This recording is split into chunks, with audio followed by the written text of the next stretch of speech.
You've probably heard it before. Muslims hate Jews and Christians. But what if I told you that this couldn't be further from the truth?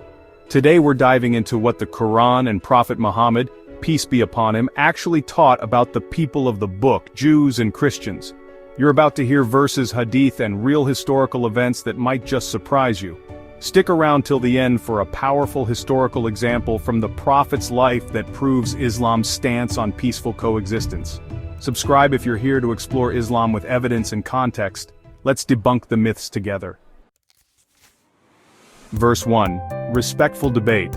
And do not argue with the people of the book except in a way that is best. Quran 29:46. This verse commands Muslims to engage in respectful conversation, not hatred, not violence. Verse 2. Shared faith roots. Say, O people of the book, come to a word that is equitable between us and you.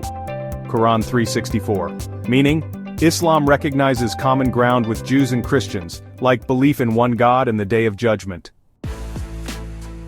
Hadith 1. Kindness to neighbors. The Prophet, peace be upon him, said, Whoever believes in Allah and the last day should not harm his neighbor. Sahih al-Bukhari. This applies to all neighbors, including Jews and Christians, as shown in the Prophet's life. Hadith 2. Covenant with Christians. Prophet Muhammad, peace be upon him, granted protection to the monks of St. Catherine Monastery in Sinai. No compulsion shall be on them. Neither shall their judges be removed from their jobs, nor their monks from their monasteries. This is not just tolerance, it's protection and freedom of worship. When Prophet Muhammad, peace be upon him, established the city-state of Medina, he formed a constitution that included Jews as equal citizens with rights to practice their religion and settle disputes internally. The Constitution of Medina states, the Jews of Banu Auf are one community with the believers. When a Christian delegation from Najran came to discuss theology, the Prophet, peace be upon him, allowed them to stay in the mosque and pray their way. Now, would someone who hates allow this level of respect?